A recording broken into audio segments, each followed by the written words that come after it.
ادا کریں گے اتنا ہی ہمارے لیے فائدہ ہوگا۔ اور اللہ تبارک و تعالیٰ نے شکر ادا کرنے پر ارشاد فرمایا لَإِن شَكَرْتُمْ لَأَزِيدَنَّكُمْ وَلَئِن كَفَرْتُمْ إِنَّ عَذَابِي لَشَدِيدٌ۔ اے میرے بندو، تم میری نعمت پر جتنا شکر ادا کرو گے میں اور نعمت تم کو اضافہ کر دوں گا، اور جو میری نعمتوں کی ناشکری کرتے ہیں ان کے لیے دردناک عذاب ہے۔ سامعین محترم، یہ خوشی وہ خوشی ہے کہ جو تمام خوشیوں کا سبب ہے۔ اگر حضور اس دنیا میں تشریف نہ لاتے تو کوئی نعمت نہ ہوتی، یہ جن اور انسان یہ تمام تر نعمتیں نہ ہوتی۔ اگر حضور نہ آتے تو کچھ نہ ہوتا، اگر حضور تشریف نہ لاتے ہم اور آپ نہ ہوتے۔ یہ تمام تر نعمتیں جو اللہ تبارک و تعالیٰ نے ہمیں جس صورت میں عطا کی ہیں وہ نعمتیں سرکار کے صدقے ہمیں ملی ہیں، اور جو سرکار دو عالم صلی اللہ علیہ وسلم کی ولادت پر خوشی مناتا ہے اسے ضرور فائدہ حاصل ہوتا ہے۔ جیسا کہ ابو لہب کے بارے میں ہم اور آپ نے سنا کہ وہ کافر تھا، لیکن جب سرکار دو عالم صلی اللہ علیہ وسلم کی ولادت کا سنا تو آپ نے اپنے بھتیجے کی خوشی کے اندر اپنی لونڈی کو آزاد کر دیا، اور جب وہ مرا اور مرنے کے بعد ان کے گھر والوں نے خواب میں دیکھا اور پوچھا تمہارا کیا حال ہے، کیسی حالت گزر رہی ہے، تو وہ کہنے لگا کہ میں بہت بری حالت میں ہوں، لیکن ایک مقام وہ ہے جس کے صدقے اللہ تبارک و تعالی مجھے راحت عطا فرماتا ہے۔ وہ مقام وہ ہے کہ جب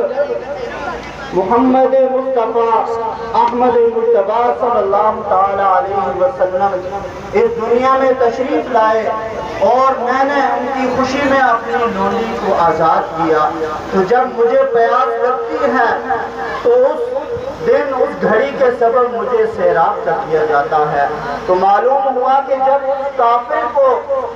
ولادت کی خوشی منانے پر فائدہ پہنچ سکتا ہے تو ہم مسلمانوں کو کیوں نہیں پہنچ سکتا؟ ہمیں ضرور پہنچے گا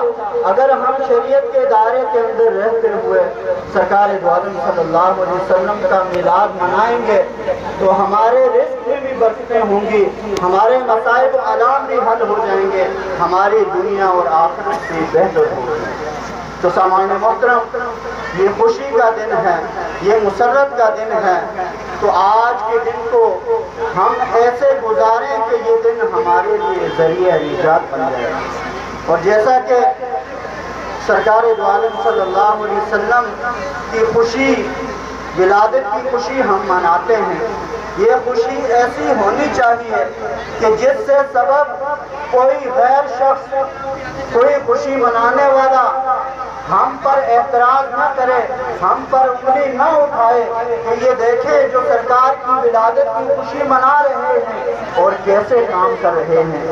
ہمیں ہر لحاظ سے اس جلوس میلاد کے اندر چلتے ہوئے، گفتگو کرتے ہوئے، ہر عمل کرتے ہوئے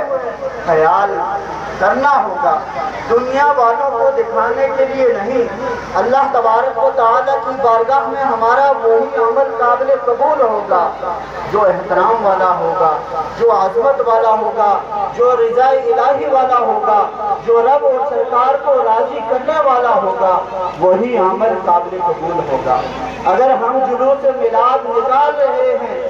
ہم دنیا والوں کو راضی کرنے کی کوشش کر رہے ہیں، دوسروں کو دکھانا چاہتے ہیں، تو یہ جلوس میلاد ہمارا کوئی ہمیں فائدہ نہیں دے گا۔ جب بھی جلوس میلاد ہم نکالے تو ہم نے صرف رب کو راضی کرنا ہے، سرکار کو راضی کرنا ہے۔ جب سرکار راضی ہو گئے تو ہمارا بیڑا پار ہو گیا۔ ہمیں دنیا والوں کو کسی کو نہیں دکھانا، ہمارا بہت بڑا جلوس تھا، ہم نے اتنا لنگر کر دیا، ہم نے یہ کر دیا، نہیں۔ یہ جلوس اگر ایک دو اشخاص کی ہوں گے اس کے اندر للہیت ہوگی، رضا الہی ہوگی، تو وہ جلوس ہمارے لیے ذریعہ نجات بنے گا، وہ عمل ہمارے لیے ذریعہ نجات بنے گا۔ تو جب بھی کوئی بھی کام کریں، محفل میلاد کریں، جلوس میلاد کریں، قرآن خوانی کریں، تو اس کے اندر اس بات کا ضرور خیال کریں کہ کہیں ایسا تو نہیں کہ ہمارے عمل سے ہمارے پڑوسی کو تکلیف پہنچ رہی ہے۔ سرکار نے ہمیں اس بات سے منع کیا ہے،